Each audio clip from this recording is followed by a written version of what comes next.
Good morning student. आज हम लोग मेमोरेंडम रिवैल्यूएशन अकाउंट के बारे में पढ़ेंगे। जब पार्टनरशिप में आपको बैलेंस शीट बनाने बोला जाए और ये शर्त जोड़ दिया जाए कि बैलेंस शीट में संपत्तियों और दायित्वों के जो मूल्य में जो भी परिवर्तन हो रहे हैं उनको दिखाना नहीं है, यानी संपत्तियों एवं दायित्वों को पुराने बैलेंस शीट में जो उनके मूल्य थे उसी मूल्य पर दिखाना है।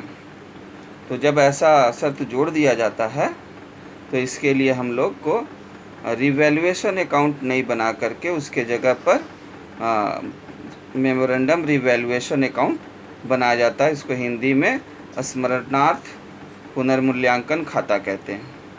तो आज हम लोग मेनली उसी को समझेंगे कि मेमोरेंडम रिवैल्यूएशन अकाउंट कैसे बनाते हैं। और मेमोरेंडम रिवैल्यूएशन अकाउंट बनाते हैं तो बैलेंस शीट में हम लोग संपत्तियों दायित्वों को उनके पुराने मूल्यों पर या अपरिवर्तित मूल्यों पर ही दिखाते हैं। ठीक है, इसके लिए यहाँ एक क्वेश्चन लिया गया है। ये क्वेश्चन लिया गया, क्वेश्चन में कैपिटल ए और बी का 40,60,000 रुपया है। उनका लाभ विभाजन अनुपात जो है ए और बी का बराबर है, इक्वल है, यानी 1:1 है। बिल्डिंग प्लांट स्टॉक डेटर और बैंक्स के मूल्य यहाँ पर दिखाए गए हैं। सी को इस 1/5 भाग शेयर में लाभ देने के लिए शामिल किया गया है निम्न शर्तों पे। सी 30,000 रुपया कैपिटल और 10,000 रुपया गुडविल के लिए लेकर के आएगा, नगद लाएगा। बिल्डिंग तथा प्लांट जो है उसका मूल्य क्रमशः 2,000 रुपये तथा 4,000 रुपये से बढ़ गया है। ठीक है, बढ़ गया है। और स्टॉक एवं डेटर्स का जो मूल्य है घट करके कितना पे आ गया है, क्रमशः 5,000 रुपये तथा 3,000 रुपये पे आ गया है। ठीक है, घट के आ गया है। ठीक है, और क्रेडिटर्स जो है बैलेंस शीट पे दिखाया जा रहा है, उसमें 500 रुपये का नया क्रेडिटर्स ज्ञात हुआ है। ठीक है, नया क्रेडिटर्स ज्ञात हुआ है, यानी क्रेडिटर्स बढ़ गया है। आपको क्या बनाना है, नया बैलेंस शीट बनाना है जिसमें संपत्तियों एवं दायित्वों को अपरिवर्तित मूल्य पे दिखाना है। ठीक है, तो अब सबसे पहले हम लोग इसको मिटा देते हैं। ये क्वेश्चन आपको हम अलग से दे देंगे, आप इसका आंसर समझिए कैसे बनाना है। ठीक है,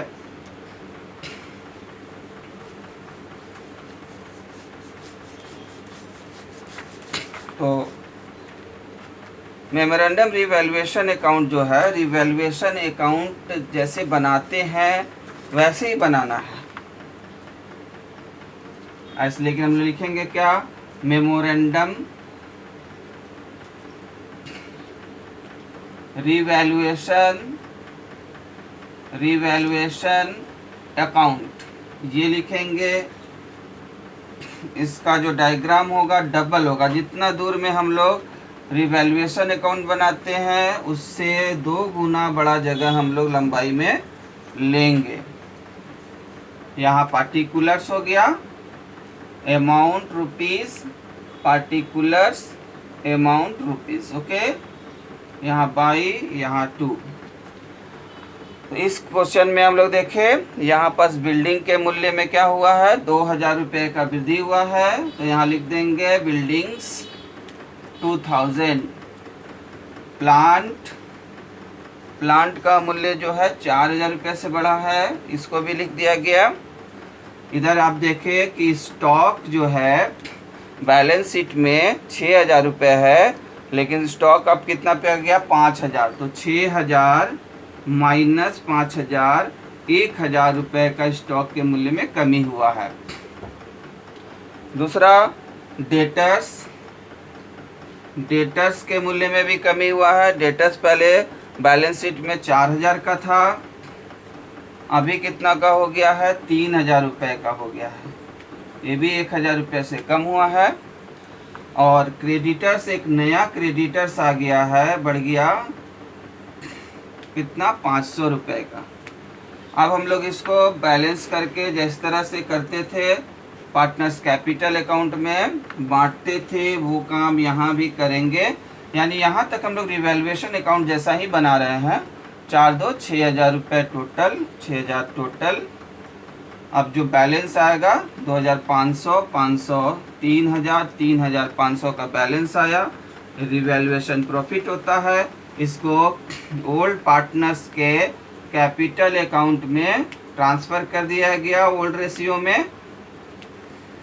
ओल्ड रेशियो इनका क्या था, इक्वल था, बराबर था, तो 1750 रुपये हो जाएगा, आधा कर देंगे 1/2। तो यहाँ तक बिल्कुल रिवैल्यूएशन अकाउंट की तरह हम लोग क्या किए, इसको बनाए, रिवैल्यूएशन अकाउंट की तरह इसको हम लोग बनाए। अब जो है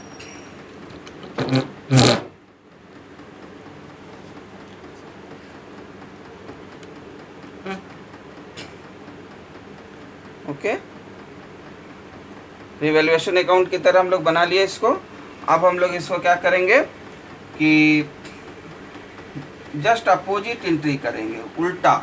ध्यान से देखें, जो डेबिट में हम लोग किए हैं उसको अब कहाँ, सॉरी, जो क्रेडिट में किए हैं उसको कहाँ ला के करेंगे, डेबिट में। ये अपने से करेंगे, इसका कुछ नहीं करना। इधर लिखे हैं जो, वो यहाँ लिखना, जैसे बिल्डिंग लिखेंगे, अब इधर ऊपर देखेंगे और उल्टा साइड में बिल्डिंग्स 2000, प्लांट 4000, और इधर क्या है, स्टॉक था तो क्रेडिट में अब लाएंगे इसको, स्टॉक 1000, डेटर्स 1000, क्रेडिटर्स 500। अब आप क्या होगा, 6,000 रुपया इधर आएगा टोटल, बड़ा टोटल दोनों तरफ लिख देंगे, मिला देंगे। अब बैलेंस किस तरफ हमको मिलाना होगा, इधर, तो 3,500 रुपये का बैलेंस जो रिवैल्यूएशन अकाउंट में आ रहा था वही आएगा, लेकिन इधर मिलाया है, तो यहाँ अब हम लोग पार्टनर्स कैपिटल अकाउंट में इसको बांटेंगे। यहाँ ध्यान देने वाला बात है कि जब सेकेंड पार्ट में इसको हम लोग बांटेंगे, देखो यहाँ लॉस आ गया, इधर प्रॉफिट आया था रिवैल्यूएशन का। अब इसमें सभी पार्टनर्स को इंक्लूडिंग नया पार्टनर को शामिल करते हुए न्यू रेशियो में इसको, इस 3,500 रुपये को बांट दिया जाएगा। ठीक है, यहाँ ओल्ड पार्टनर्स में ओल्ड रेशियो में बांटा गया था, और यहाँ ऑल पार्टनर्स में न्यू पार्टनर को लेते हुए नए रेशियो में बांटा जाएगा। ठीक है, तो नया रेशियो जब आप निकालेंगे तो नया रेशियो आपका आएगा 2:2:1। ठीक है, नया रेशियो जब आप निकालेंगे तो 2:2:1 आएगा। तो इसको बांटेंगे जब हम लोग 2:2:1 में, तो ये आएगा 1,400 रुपया, 1,400 रुपया और 700 रुपया। ठीक है, तो इस तरह से आपका रिवैल्यूएशन अकाउंट जो है, मेमोरेंडम रिवैल्यूएशन अकाउंट स्मरणार्थ पुनर्मूल्यांकन खाता बनेगा। अब यहाँ इसके द्वारा हम लोग क्या बना लेंगे, पार्टनर्स कैपिटल अकाउंट बना लेंगे। क्या बनाएंगे, पार्टनर्स कैपिटल अकाउंट।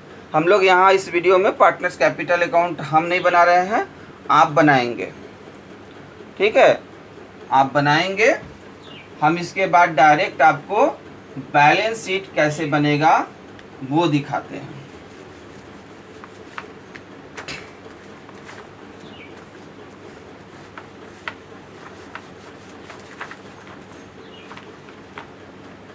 बैलेंस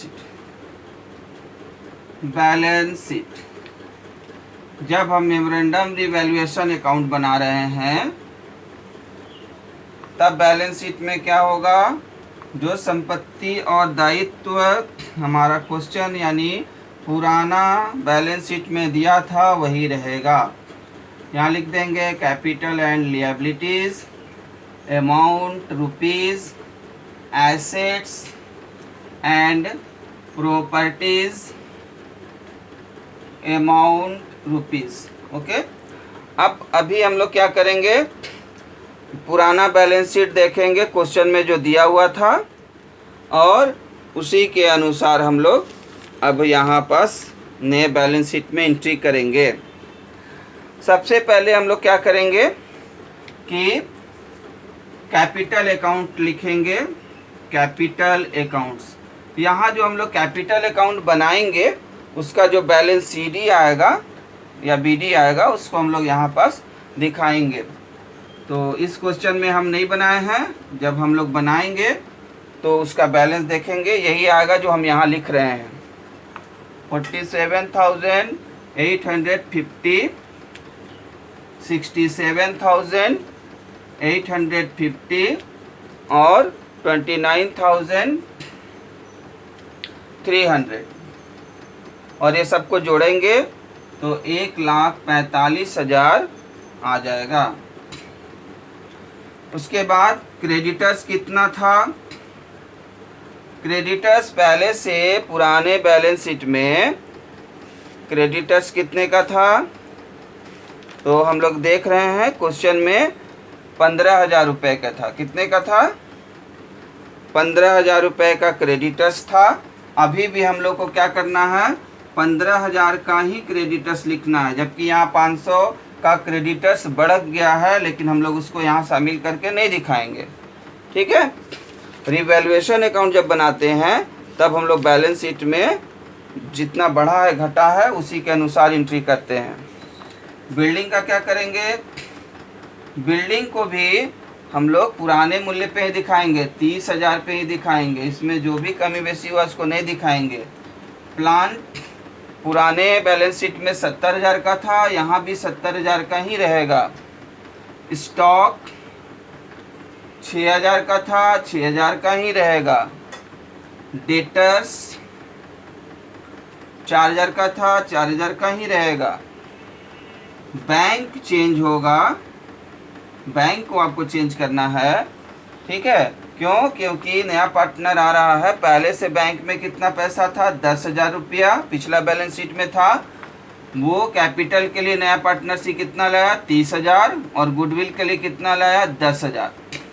तो बैंक चेंज होता है या कैश अकाउंट चेंज होता है, ये कितना हो जाएगा, 50,000 रुपया। और बाद बाकी देखिए, हम लोग ना बिल्डिंग के मूल्य को चेंज किए, ना प्लांट को किए, ना स्टॉक को किए, ना डेटर को किए, ना क्रेडिटर को 500 से किए, सबको पुराने मूल्यों पे ही दिखाए हम लोग। चेंज क्या हुआ, कैपिटल अकाउंट मेरा आया चेंज हो करके, और बैंक अकाउंट हमारा चेंज होके आया। अब इसको हम लोग बैलेंस शीट को का टोटल करेंगे, टोटल आ जाएगा 1,60,000, 1,60,000। तो इस तरह से आप देखें कि अगर आपको शर्त डाल दिया जाए या व्यापारी चाहता है कि उसका जो है बैलेंस शीट में एसेट्स और लायबिलिटीज़ के जो मूल्य हैं उनको चेंज ना किया जाए, उनको पुराने मूल्यों पे ही दिखाया जाता रहे, तो उस स्थिति में हम लोग को रिवैल्यूएशन अकाउंट नहीं बना करके मेमोरेंडम रिवैल्यूएशन अकाउंट बनाना पड़ता है। ठीक है, ऐसा व्यापारी इसलिए करता है क्योंकि वो अपने व्यवसाय का जो है प्रोग्रेस को दूसरे व्यवसायियों से क्या करना चाहता है, छुपाना चाहता है। ठीक है, वो सही जानकारी नहीं देना चाहता है। ओके।